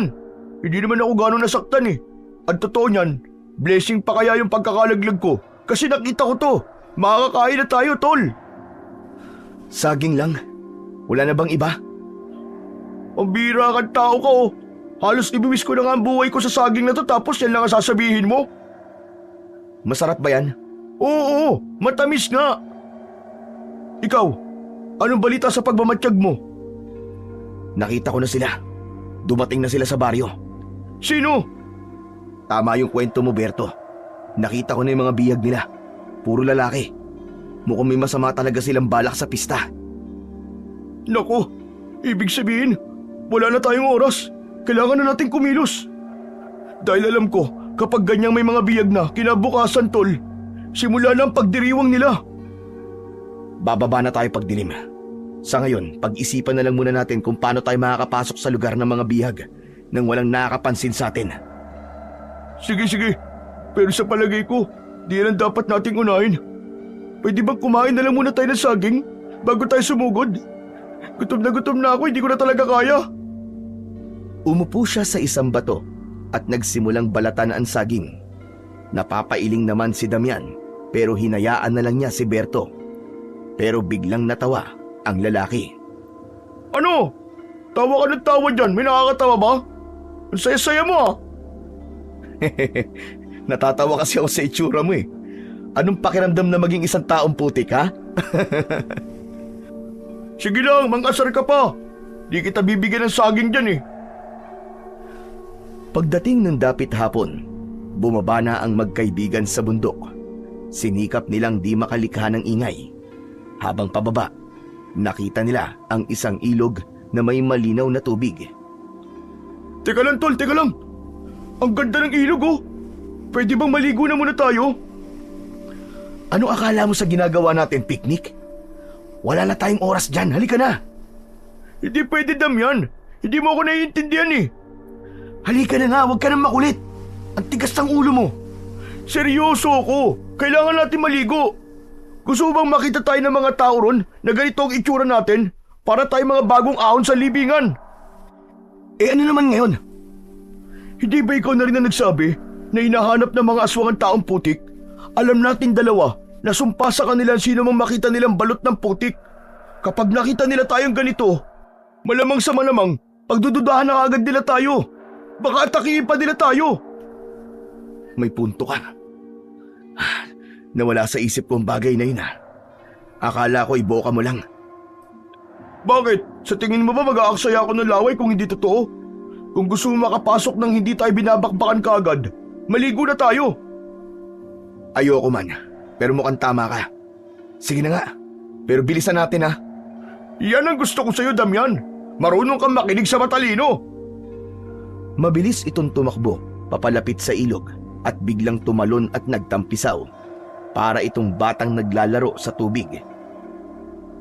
Hoy Berto, pinapaalala ko lang sa iyo may misyon tayo. Hindi tayo nandito para maglaro. Ang dami mo naman sinasabi, halika na nga. Ang sarap ng tubig, tol. Sayang ang malamig na tubig na to, ang sarap. Napapailing na lang si Damian habang tinitignan si Berto na parang batang sabik na sabik sa tubig. Sa kabila nito, naisip niyang may punto naman ang kaibigan niya. Tama ito nang sabihin nitong hindi sila pwedeng magpakita sa baryo na balot ng putik ang katawan. Ayoko talagang mag-aksaya ng oras pero baka tama ka nga. Sige, maliligo na ako. Ayos! Sa wakas, ngayon lang kita napapayag sa isang bagay Bumaba siya sa tubig at nang mabasa ang kanyang katawan, naramdaman niya kahit paano na sandaling gumaan ang pakiramdam niya. Sa kabila ng panganib na naghihintay sa kanila, ang simpleng paliligo sa ilog ay parang saglit na pahinga mula sa bigat ng sitwasyong kanilang kinakaharap. Pero hindi sila pwedeng magtagal. Ilang saglit pa, binilisan niyang tanggalin ang lahat ng putik sa kanyang katawan. Nang matapos yun, ay bigla na siyang nag-aya para ituloy na ang susunod nilang hakbang para sa misyon. Tara na, Berto. Ano? Yun na yun? Ang bilis naman. Ano ka ba naman, Damian? Bilisan mo na nga lang dyan. Pambihira ka naman nag-i-enjoy pa yung tao Anong pambihira? Anong nag-i-enjoy? Hindi ko maintindihan kung bakit at paano mo nagagawa yan sa ganitong sitwasyon. Tandaan mo, Berto, hindi ito laro. Buhay natin at buhay ni Elisa ang nakataya dito. Isama na rin yung mga taong bihag nila ngayon. Alam ko naman yun Pinapagaan ko lang naman ang loob mo O siya, pasensya na. Eto na, aahon na po ako, Master. Ay, salamat at presko na naman ang pakiramdam ko. Berto, nag-aalala ako. Bakit na naman? Para saan? Ngayong wala ng putik ang katawan ko, ibig sabihin, wala na akong kapangyarihan. Isang ordinaryong tao na lang ako na bulag ang isang mata. Ayos lang yan. Yakang-yaka natin to. Teka, paano mo nga pala itatago yung dalawang itak na hawak mo? Madali lang to. Agad na kumilos si Damian. Kinuha niya ang damit pang itaas ni Berto at ginawa niya tong panali. Kinuha niya ang dalawang itak at itinali ito sa magkabilaan niyang binti. Natakpan din yun ng suot niyang pantalong pambukid, kaya hindi halata ang kanyang mga sandata. Alam niyang hindi siya maaaring pumasok sa baryo nang walang proteksyon, lalo na't alam niyang wala siyang kapangyarihan kapag hindi gumagana ang kanyang mutya. Ano, Berto? Handa ka na ba? Handang-handa na, Damian! Mabilis na naglakad ang dalawa. Hinahabol ang oras. Kailangan nilang bilisan. Kailangan nilang magawa ang unang hakbang bago lumubog ang araw. Maingat silang kumilos. Bawat hakbang ay kalkulado ni Damian. Sinigurado nilang walang makakapansin sa kanila.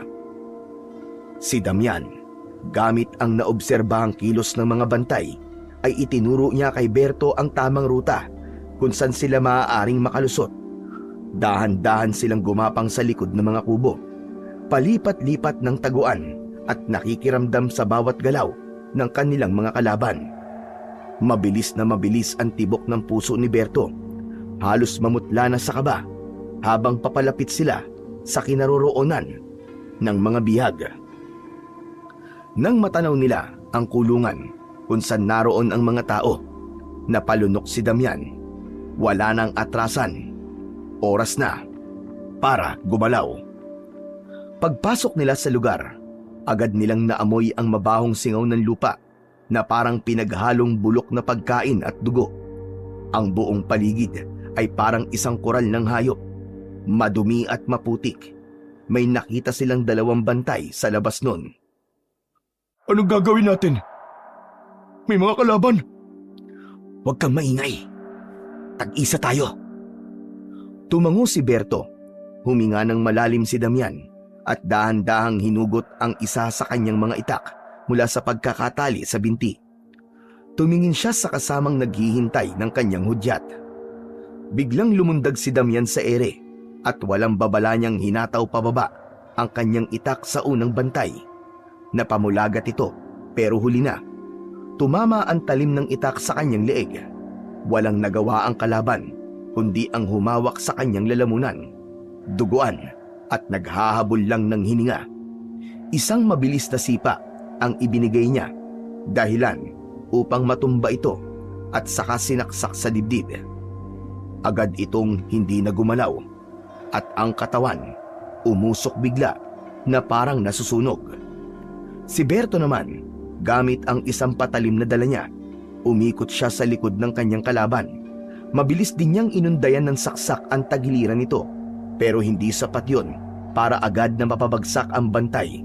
Napasigaw ito sa sakit, pero bago pa muling makasigaw at makatawag ng pansin, tinuluyan na ito ni Berto. Hinawakan niya ang buhok nito at malakas na pinagsasasaksak ito sa muka at sa liig. Bagsak ang katawan nitong wala ng buhay. Humihingal si Berto, nanginginig ang kamay. Tumingin siya kay Damian na tahimik lang na nagpunas ng dugo sa kanyang itak. O ano ha? Nakita mo ba yung galaw ko? Ang galing ko, di ba? O ano? Sige na, sabihin mo na magaling ako. Oo na, ang ingay mo. Magaling ka na. Tinignan nila ang paligid. Wala pang ibang tao doon, maliban sa mga bihag na nakatingin na sa kanila. Tahimik lang ang mga ito, pero may bahid ng takot sa kanilang mga mata. Lumapit sila. Ang kulungang yon ay isang lumang bahay na gawa sa pinagtagpi-tagping kawayan ang dingding. Salit-salit na hinabi upang magsilbing harang sa mga nakakulong sa loob. Sa harapan, isang matibay na pinto ang nagsisilbing pasukan at labasan, pero hindi para sa mga nakakulong. Isang makapal na kadena ang mahigpit na nakapulupot dito. May malaking kandadong nakakabit. Ang bakal na rehas ng pinto ay kinakalawang na, pero matibay pa rin. Pambihira! Paano natin ito bubuksan, Damian? Ang laki ng kandadong to! Alam ko, pero mabubuksan natin yan. Gagawa natin ang paraan. Sino kayo? Tulungan niyo kami! Maawa na kayo! Huwag ho kayo mag-alala. Nandito kami para iligtas kayong lahat. Pero alam niyo ba kung paano buksan ang kandadong to? Teka, yung mutya. Baka naman kaya ng mutya mo, pare. Sira ka ba? Di ba usapan natin bawal ang putik?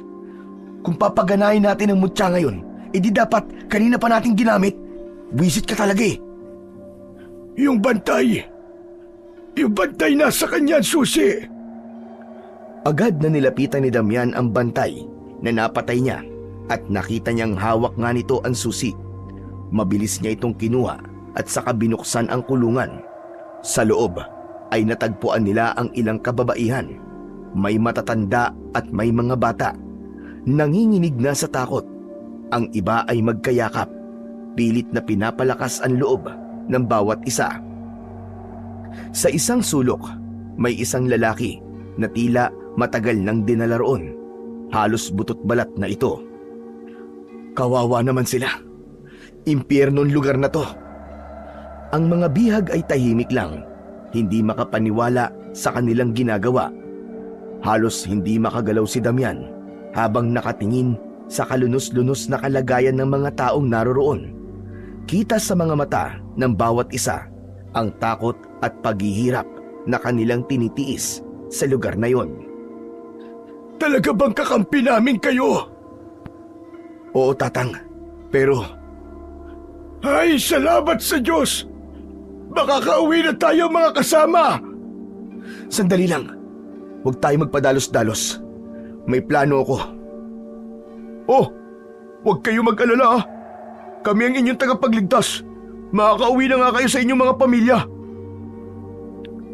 Kung ganun, tumakas na tayo. Tara na! Nang marinig yun ng iba pang mga bihag, hindi na nila napigilan ang kanilang sarili. Nagunahan na silang lumabas ng kulungan, nagsisigawan at nagkanya-kanya ng takbo palayo.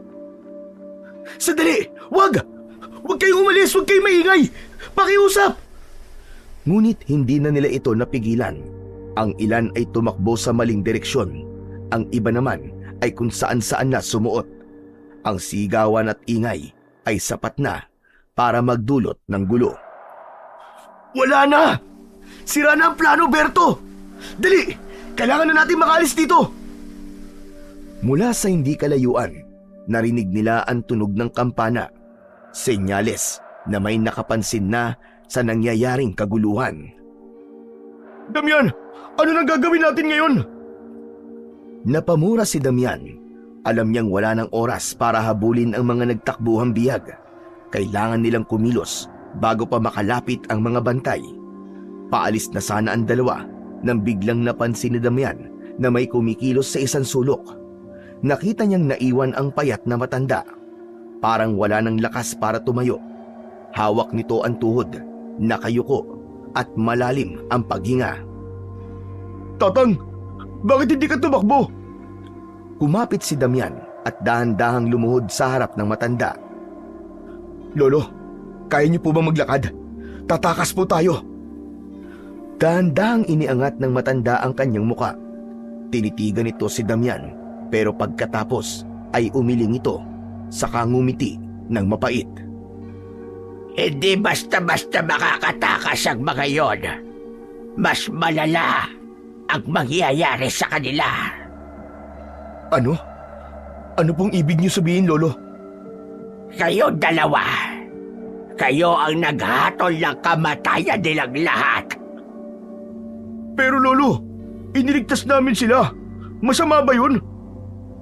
Hindi nyo alam ang pinasok nyo. Ang baryong ito ay hindi isang ordinaryong lugar. Isa itong pugad ng mga halimaw. Alam po namin yun, Lolo. Mga aswang po ang nagpapatakbo dito.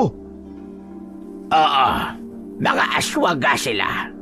Pero hindi sila basta-basta aswang lang. Sila ang pinakamatatapang, pinakamalalakas, at pinakamatagal nang nabubuhay sa lahi nila. Lolo, matagal ka na ba dito? Matagal na. Simula pa nang sinakop ng mga aswang ang baryo na to. Teka, ibig sabihin, isa kang dating residente ng baryong to? Oo, tama ka. Dati akong residente dito. Pero alam niyo bang, dati, hindi naman ganito ang lugar na ito. Alam po namin yun, Lolo. Kung hindi niyo po naitatanong tong kasama ko si Damian, dati pong... Ano pong ginagawa ng mga tao nun?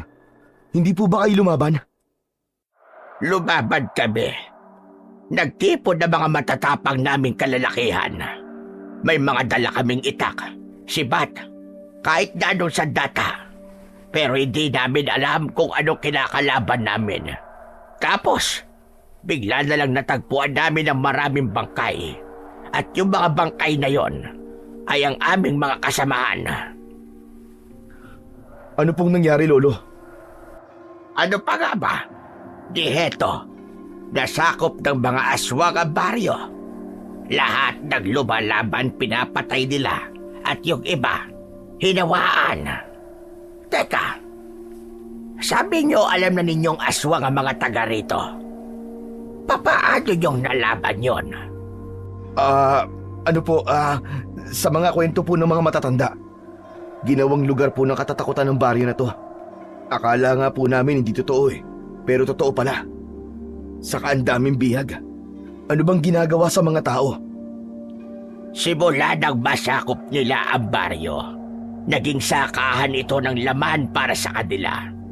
Parang mga hayop lang kaming ikinukulong habang naghihintay ng oras. Oras? Oras para saan po, Lolo? Saglit na tumahimik ang matanda. Tila nag-iisip kung dapat ba niyang sabihin ang nalalaman niya. Sa huli, napabuntong hininga siya at dahan-dahang nagsalita. Ang mga babae, pinipili ang pinakamaganda, pinakamalakas. Ginagawa silang asawa ng pinuno nila. At kapag wala ng pakinabang, kinakain sila ng buhay. Mga walang hiya sila. Mga demonyo. Teka lang, Damian. Mabuti pa umalis na tayo dito. Baka maabutan tayo ng mga bantay. Teka lang, pakinggan muna natin si Lolo. Yung iba, lalo na yung mga bata, pinapataba nila para gawing handa. Tapos yung mga lalaki, ginagawang mga sundalo, ginagawang mga aswang, sa ayaw at sa gusto namin. Anong mangyayari po sa mga nakatakas na bihag? Hindi sila makakatakas. Walang ganon. Wala ni isang nakaligtas sa baryo na to. Mula noon hanggang ngayon, mamamatay silang lahat. Hayop sila. Wala silang awa. Sa isang mabilis na galaw, walang sabi-sabing pinugutan ni Damian ng ulo ang matanda. Tumilapon ang ulo nito sa gilid ng kulungan. Bumagsak sa putikan habang ang katawan nito ay bumagsak sa lupa. Sira ulo ka, Damian! Anong ginawa mo? Napaatras si Berto, hindi makapaniwala sa ginawa ng kasama. Nanginginig sa galit, agad niyang sinunggaban si Damian at hinawakan sa magkabilaan nitong balikat. Hayop ka! Matanda na nga yung tao, pinatay mo pa! Hindi ka na naawa! Ano bang problema mo? Makinig ka muna, Berto! Hindi siya tao! Hindi siya tao! Ano? Tignan mo ang katawan niya! Napatingin si Berto sa bangkay ng matanda. Doon niya napansin ang unti-unting pag-usok ng laman nito tulad ng mga napatay nilang aswang. Bumubulwak ang itim na likido mula sa putol na leeg at unti-unti itong nangulubot na parang natutuyo. Walang Diyo! Hayop na matandang yan! Napeke tayo ron ah! Isa siyang bantay. Hindi siya preso. Sinadya niyang magpanggap. Malamang, inuutusan siyang magmanman ng kulungan. Alamin kung sinong posibleng lumaban sa kanila. Bakit ganun? Apektado ako sa kanya. Parang naiiyak ako ah. Kasi pakiramdam ko, nagsasabi siya kanina na totoo eh. Oo, baka nga aswang siya. Pero tiniwalag kaya nakakulong. Sayang yung mga impormasyong pwede pa sana natin makuha sa kanya. Huwag mong panghinayangan ng isang sinungaling. Nahuli ko na kagad siya eh. Nanilinin lang niya tayo. Kala niya magkukunwari pa siyang taga rito. Hindi naman niya alam ang mga nangyari ng araw na yun. Nagsisinungaling siya nang sabihin niyang kinalaban nila mga aswang. Walang nangyaring ganon. Alam ko ang lahat na nangyari nun. Tandang-tanda ko pa. Pasensya ka na, Damian. Nagulat lang ako. Binigla mo naman kasi ako eh. Hindi mo man lang tinanong kung talagang sinungaling siya o ano. Timang ka ba? Magsasabi ba siya ng totoo kung sakali? Tsaka hindi pwedeng papatay-patay, Berto. Sa lugar na to, walang oras para mag-alinlangan. Kailangan na nating matuto ngayon na lahat sa baryong to ay maaaring aswang. Mas mabuting mauna tayong pumatay kesa tayo mapatay. Pero yung mga bihag, anong mangyayari sa kanila? Wala na tayong magagawa sa kanila. Kailangan natin ng bagong plano. Si Elisa, kailangan nating mailigtas ang kapatid ko. Lumuhod si Damian at mabilis na naglagay ng putik sa kanyang katawan. Alam niyang wala ng oras. Kailangan nilang makaalis bago pa dumami ang mga aswang sa paligid. Si Berto naman ay nanatiling nakabantay. Hawak-hawak ang kanyang maliit na patalim habang palinga-linga sa paligid. Narinig nila ang mabibilis na yabag at ang tunog ng malalakas na pagaspas ng mga pakpak sa itaas. Damian, kaya na sila! At mga madami! Paano tayo makakatakas dito? Kabado na si Berto, pero nananatiling kalmado lang si Damian. Inilabas niya ang isa pa niyang itak. Dahan-dahan lang muna tayo. Huwag kang gagawa ng ingay habang hindi pa nila tayo nakikita. Nagtago sila sa isang sirang pader. Madilim na ang paligid. Sa malayo, rinig nila ang nakakatakot na alulong ng mga aswang. Habang nakatago sila, nakita nila ang mga papalapit na kalaban. Ang ilan ay gumagapang sa lupa, habang ang iba naman ay naglalakad na parang may inaamoy. Anak ng, parang nararamdaman nilang may iba rito ah. Kaya nga, huwag kang tatanga-tanga. Halika na! Dahan-dahan silang gumapang papunta sa likod ng isang kubo. Sa loob nito, may mga nakagapos pang ibang biyag, nanginginig at umiiyak. Napatigil saglit si Berto, pero hinila na siya ni Damian. Sandali Damian! Paano sila? Hindi natin sila pwedeng iwan dito. Wala na tayong oras. Kung sisimulan nating iligtas sila lahat, tayong dalawa mamamatay dito. Nag-alangan si Berto, pero nakita niyang palapit na ang isang aswang. Mataas, payat at may mahabang kuko. Wala siyang pagpipilian kundi sumunod sa kasama. Bigla silang napahinto nang may bumagsak mula sa bubong. Isang aswang na mabilis silang sinunggaban.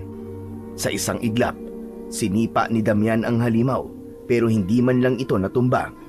Mabilis silang tumayo. Muling naghanda ang aswang sa pagsugod. Inihanda ni Damian ang kanyang sarili. Pero sa halip na siya ang targetin, bumaling ito kay Berto. Anak ng, bakit ako? Wag!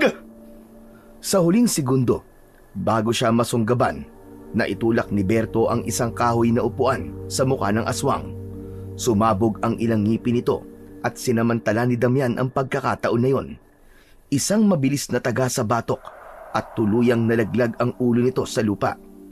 Umusok ang katawan ng aswang bago ito tuluyang tumihaya. Anak ng, muntik na ako dun ah.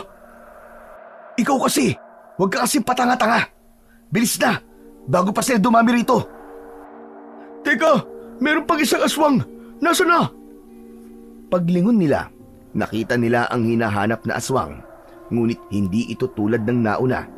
Hindi ito agresibo. Sa halip, dahan-dahan itong naglalakad. Parang hirap na hirap sa paglalakad. Ang katawan nito ay payat na payat. Halos butot balat na. At ang ulo ay medyo nakatagilid na parang nabali ang leeg. Para rin itong lasing na hindi matukoy kung saan pupunta. Minsan ay natutumba pa ng kaunti bago muling bumangon. Sabay ungol na parang inis na inis. Ang mahahaba nitong kuko ay parang may inaabot pero wala naman. Anong klaseng aswang yan? Ba't parang sira? Parang tropa ko ah. Ano sinasabi mo? Sabi ko na, meron ding lasinggerong aswang eh. Tumigil ang aswang at tila nag-iisip.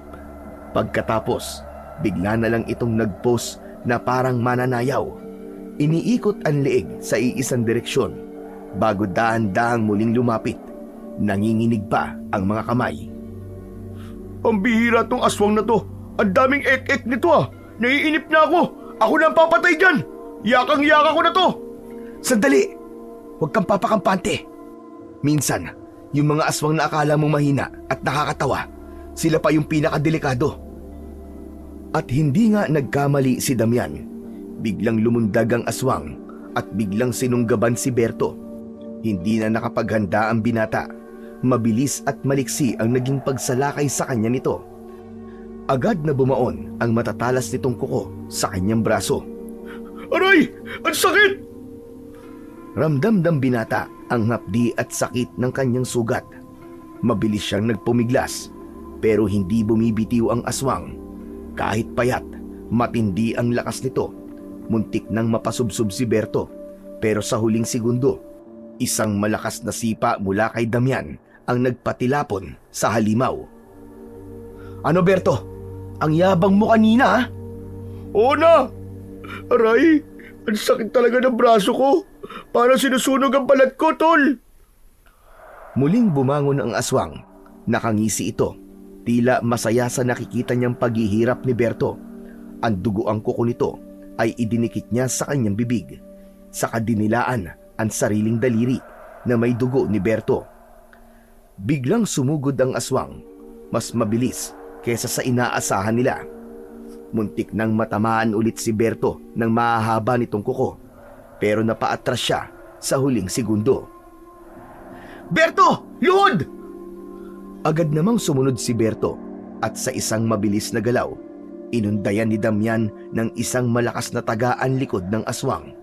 Napasigaw ito ng dahil sa labis na sakit, pero imbis na matumba, lalo pang nagalit at biglang tumalon papunta kay Damian.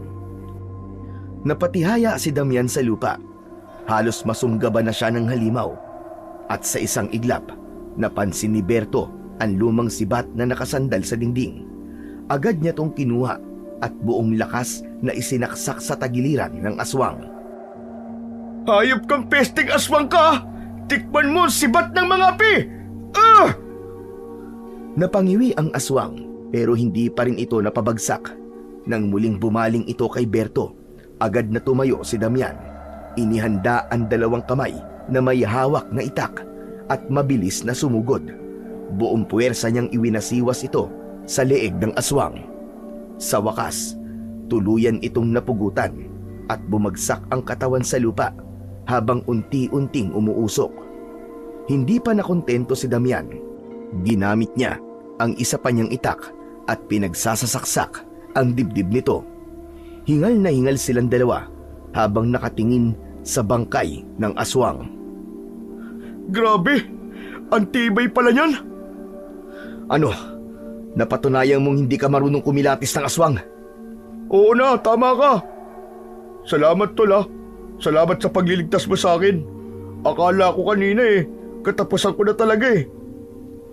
"Yang kamay mo, masakit pa ba?" "Oo tol, sobrang sakit." "Kailangan natin malapatan kaagad ng gamot yan. Dahil baka may laso ng kuko ng aswang na yun." "Ano? Magiging aswang na ba ako?" "Dalawa lang ang maaaring puntahan ng tao kapag may laso ng aswang. Pwede kang mahawa o di naman kaya ay kamatayan." "Anak ng, ayoko pa mamatay tol, tulungan mo ako. Hindi pa ako nagkakajowa eh." "Ginusto mo yan, di ba?" "Sira ulo." "Halika na, sumunod ka na sa akin. May alam akong pwede natin makuhanan ng gamot." Tumindig si Damian at ginamit niya ang kapangyarihan ng kanyang bulag na mata. Pinagmasdan niya ang kapaligiran, pinag-aralan kung saan sila mas ligtas na dumaan. "Tara, walang aswang sa gawing yun. Sumunod ka sa akin." "Tol, parang giniginawa ko. Nanginginig ang buong katawan ko." "Kung ganun, kailangan na natin magmadali.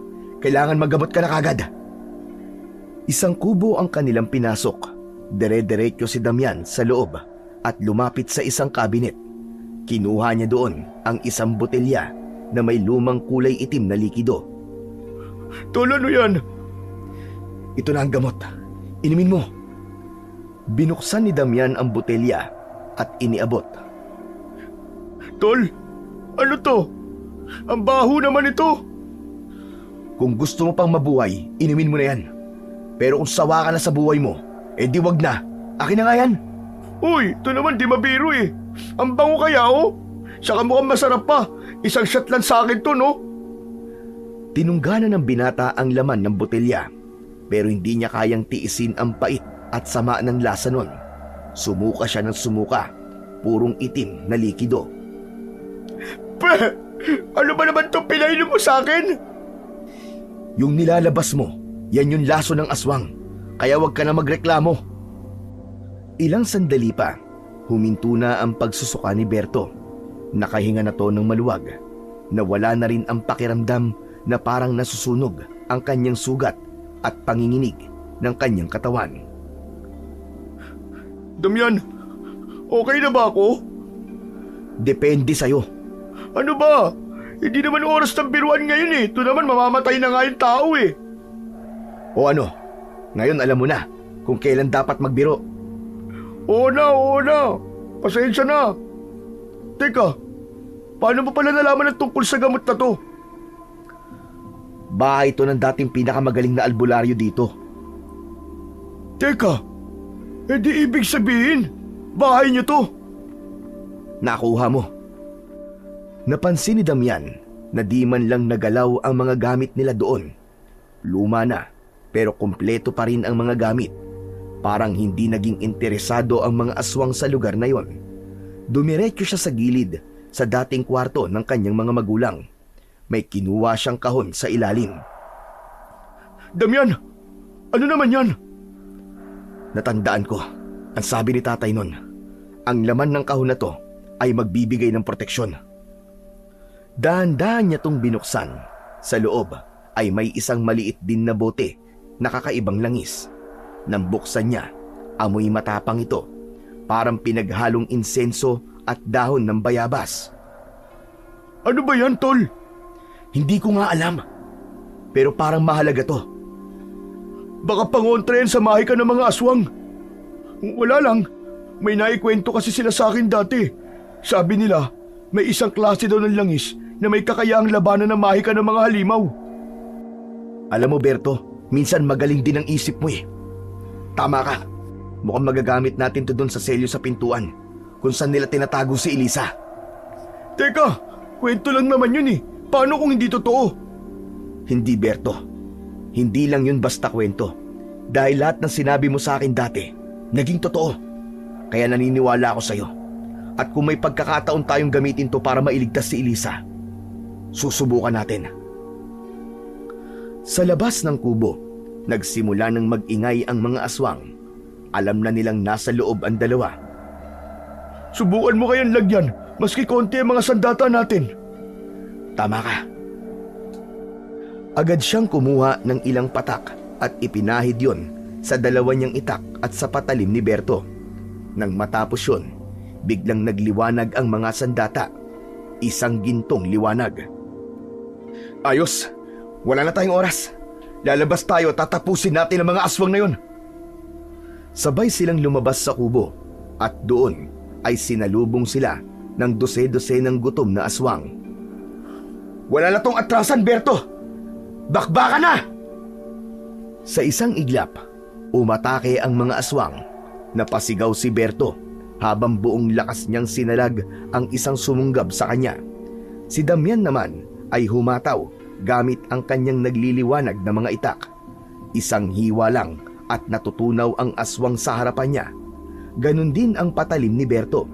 Nasusunog ang aswang na tamaan ito. Damian! Grabe! Ang lakas ng sandata natin! Nagpatuloy ang laban hanggang sa dalawang aswang na lang ang natira. Mabilis na tumakas ang mga ito nang makitang wala silang laban sa dalawang binata. Ayos! Wala silang panama sa atin, Damian! Ang galing talaga natin! Para tayong mga superhero! Mamaya na yan, Berto! Tara na! Ililigtas pa natin ang kapatid ko!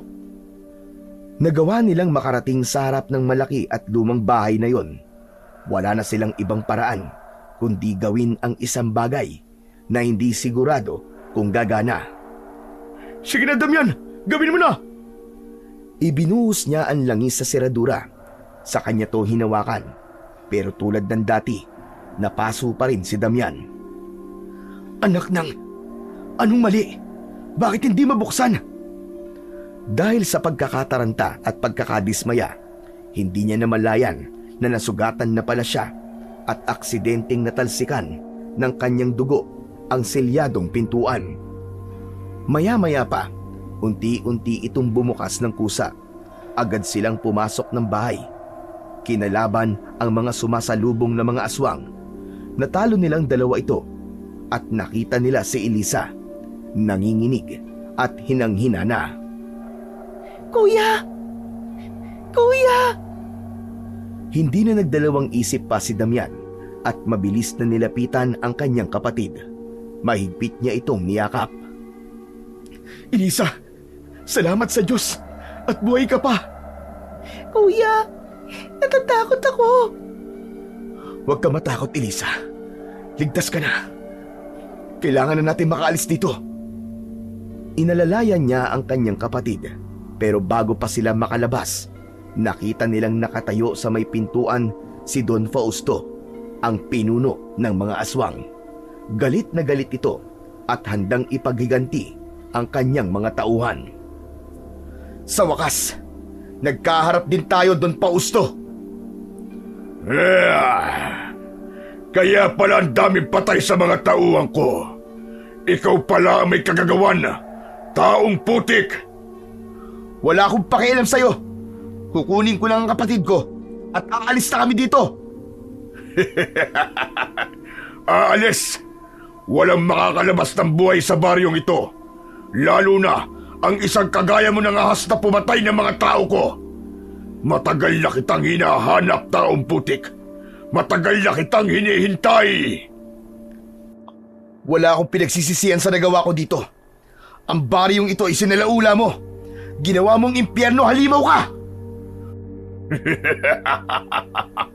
Anong pinagkaiba mo sa akin?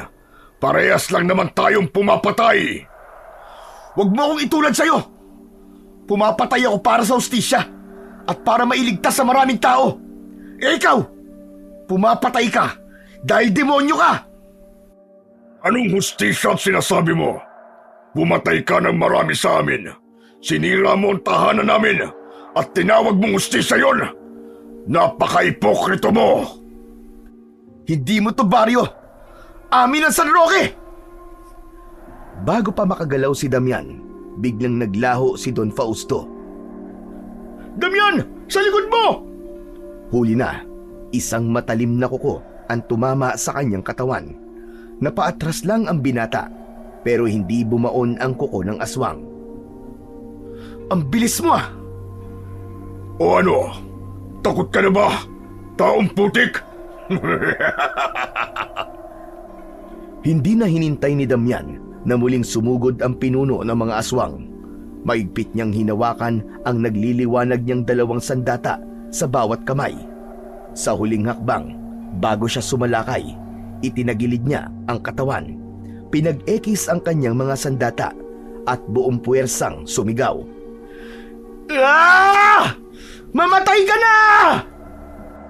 Itinarak niya ang itak sa dibdib ng halimaw at saka malakas na sinipa ang pinakapuluhan nito para mas bumaon pa ang itak.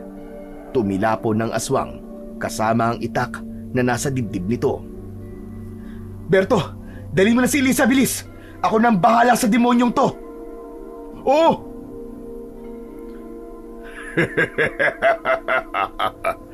Yan lang ba ang kaya mo? Parang hindi ininda ni Don Fausto.